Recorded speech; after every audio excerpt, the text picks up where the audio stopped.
Respiratory system के बारे में, रेस्पिरेटरी सिस्टम क्या होता है, उनके अंदर कौन कौन से पार्ट्स आते हैं, एक एक करके हम डिस्कस करेंगे।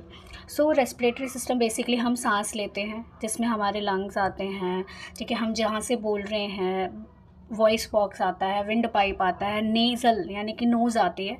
तो आज हम उसी सिस्टम के बारे में डिस्कस करने वाले हैं। सो चलिए शुरू करते हैं वीडियो को। First is the nose and the nasal cavity. हमारे रेस्पिरेटरी सिस्टम का सबसे पहला पार्ट जो आता है वो है नोज़। जी, हम जहाँ से सांस अंदर लेते हैं। सो नोज़ और हम नेज़ल कैविटी की बात करेंगे। जहाँ पे हमारी नोज़ प्रेजेंट होती है उसी एरिया का जो भी कैविटी होती है उसे हम कहते हैं नेज़ल कैविटी। सो अब इसकी पोजीशन और स्ट्रक्चर क्या है। So position and structure of nose क्या है। जो नोस्ट्रिल्स हैं हमारे, जो आप देख रहे हैं हमारी जो नोज़ होती है उसमें 2 होल्स होते हैं। सो उन्हें हम नोस्ट्रिल्स कहते हैं। So nostrils are the opening in the nose. Nose की ओपनिंग नोस्ट्रिल्स हैं, जो कि मेन रूट है एंट्री करने का। रेस्पिरेटरी सिस्टम में एयर एंट्री करती है, वो मेन रूट है। उसी की वजह से हम सांस ले पाते हैं। हमारे लंग्स तभी काम करेंगे ना जब अंदर हवा जाएगी, और हवा कहाँ से जा रही है, नोस्ट्रिल से जा रही है। Behind each nostrils lies a large cavity. दोनों नोस्ट्रिल्स यानी कि जो हमारे नोस्ट्रिल्स हैं उनके पीछे एक लार्ज कैविटी है, ठीक है। कैविटी कुछ नहीं होती, एक होलोनेस होती है। So the wall which are formed by the several walls of the face. और जो हम जिसकी वॉल बहुत सारे फेस की बोन से बनी हुई होती है। बेसिकली हमारी नोज़ की कोई बोन नहीं होती है। हमारी नोज़ में सिर्फ एक सेप्टल बोन होती है और उसके अलावा कोई बोन नहीं होती, बट ये अटैच होती है फेस की बहुत सारी बोन्स से। हमारी जो नोज़ है वो कार्टिलेज से बनी हुई होती है। उसके अलावा आता है the right and the left nasal cavity are separated by the nasal septum. So हमारी जो राइट और लेफ़्ट नेज़ल कैविटी है वो डिवाइड होती है बाय द नेज़ल सेप्टम। जो मैंने आपको बताया नेज़ल बोन होती है जो बीच में छोटी सी नेज़ल सेप्टम के द्वारा डिवाइड होता है हमारा राइट और लेफ़्ट नेज़ल कैविटी, ठीक है। हमारी बोन्स, फेशियल बोन्स से ही हमारी नोज़ सपोर्टिव होती है, लेकिन हमारी बोन जो है वो कार्टिलेज से बनी हुई होती है। उसके अलावा हम बात करेंगे bones forming the nasal cavity. कौन कौन सी बोन्स हैं जो नेज़ल कैविटी को फॉर्म करती हैं।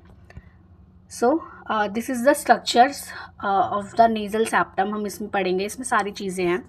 सो बेसिकली अगर हम बात करें, this yellow one part is the sinus in the nasal bone. आप लोगों ने देखा होगा बहुत लोगों को प्रॉब्लम होती है साइनसाइटिस की, तो यहीं पर ही इन्फेक्शन होता है, ठीक है। उसके अलावा आता है ये ग्रीन वन जो है वो है perpendicular palate of ethmoid bone. Ethmoid bone एक तरीके की हमारी मतलब फेशियल बोन्स में ही आती हैं, एथमॉइड बोन होती है। उसके अलावा आता है ये जो हड्डी देख रहे हो छोटी सी क्रीम कलर की, जो है नेज़ल बोन, ठीक है। और ये जो ब्लू वन है वो हाइलिन कार्टिलेज है, जिससे हमारी नोज़ बेसिकली सॉफ्ट होती है और इधर उधर हम कर सकते हैं मतलब। उसके अलावा आता है हमारे दांतों के जो ऊपर वाला होता है, ठीक है। दांतों का जो मतलब पैलेट होता है उसे हम मैक्सिला कहते हैं, ठीक है। और ये जो ऑरेंज वाली है उसे हम वोमेर बोन कहते हैं, ये भी बोन है। और जो ये आप देख रहे हो पर्पल सा होलो सा, ये स्फिनॉइड साइनस है। और ये जो पर्पल वाली है ये स्फिनॉइड बोन है, और जो ये पिंक वन है वो पैलेटाइन बोन है। So this is the facial bones that forms the nasal cavity, ठीक है। उसके बाद हम बात करते हैं बोन्स जो भी हमारी, अब हम इसकी थियोरेटिकली पे जाते हैं।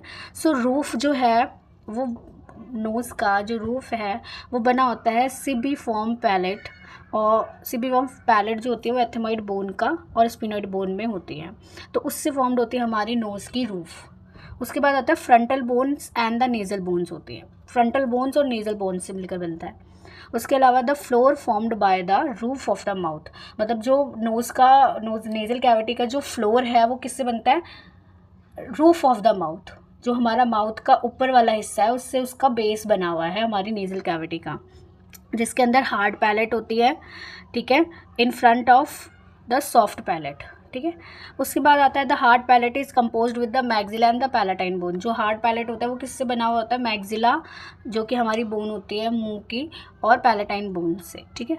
The medial wall is formed by the septum. Septum का मतलब ही डिवीजन है, तो हमारी जो मीडियल बोन बनी हुई होती है नेज़ल कैविटी की वो होती है सेप्टम, ठीक है, यानी कि division.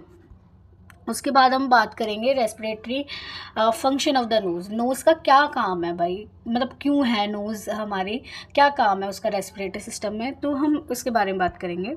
So respiratory function of the nose क्या है, ठीक है। तो पहला है वार्मिंग। तो हम यहाँ इस वाले पार्ट, मतलब हमारी जो नोज़ है वो वार्मिंग करने का काम करती है। यहाँ पर बहुत ज़्यादा वस्कुलैरिटी होती है। वस्कुलैरिटी का मतलब रिच ब्लड सप्लाई होती है। तो म्यूकस जो होता है वो वार्म करके एयर फ्लो अंदर भेजता है। लेकिन अगर यहीं पे डिस्टर्बेंस आ जाती है तो एपिस्टेक्सिस यानी कि नोज़ ब्लीडिंग हो जाती है, ठीक है। उसके अलावा आता है filtering and the cleaning. Filtering करने का काम और क्लीनिंग करने, जो हमारी नेज़ल हेयर्स होते हैं वो उसमें म्यूकस प्रेजेंट होता है, ठीक है। नेज़ल हेयर जो है वो हमारे फिल्टरिंग और क्लीनिंग करने का काम करता है, ताकि जो एयर जा रही है हमारे अंदर, क्योंकि हमारे अंदर की बॉडी पूरी स्टेराइल है, तो वो जो भी अंदर जा रहा है वो सारा फिल्टर और क्लीन होकर जा रहा है, ठीक है। म्यूकस जो है प्रोटेक्ट करता है सेवरल, म्यूकस मतलब बेसिकली जली जली सा, म्यूकस मतलब एक जेली लाइक सब्सटेंस होता है, ठीक है। सो म्यूकस हमें प्रोटेक्ट करता है ड्राइनेस से, ठीक है, इरिटेशन से। अब आता है ह्यूमिडिफिकेशन। ह्यूमिडिफिकेशन क्या होता है, जैसे ही एयर ट्रैवल करती है, ठीक है, मॉइस्ट म्यूकोसा में, तो यहाँ पर सैचुरेटेड वाटर वेपर्स होते हैं जो कि इरिटेशन क्रिएट करते हैं, और उसका रिजल्ट क्या निकलता है, स्नीजिंग। उसके बाद आता है द सेंस ऑफ स्मेल। सबसे इम्पॉर्टेंट काम जो है हमारी नोज़ का वो है सेंस ऑफ स्मेल। ये सबको पता होगा, ये वार्मिंग, फिल्टरिंग, ह्यूमिडिफिकेशन चाहे पता हो ना हो, लेकिन सबको ये पता है कि नोज़ का काम है स्मेल डिटेक्ट करना। तो जो हमारा नोज़ है वो यही ऑर्गन है, ये इस चीज़ का स्पेशलाइज्ड है कि जितने भी एयरबॉर्न रिसेप्टर्स होते हैं उनको डिटेक्ट करता है और हमें स्मेल करने में हेल्प करता है, ठीक है। So this is all about the respiratory system का one part nose. In the next part of the respiratory system we'll make the video on the pharynx. Okay, so अभी हमने इसमें डिवीजन करके लिया है ताकि it's easily understandable. So I hope you like this video. If you like this video, please subscribe my channel, comment, and if you have any doubt you can comment, and if you have any suggestion for the videos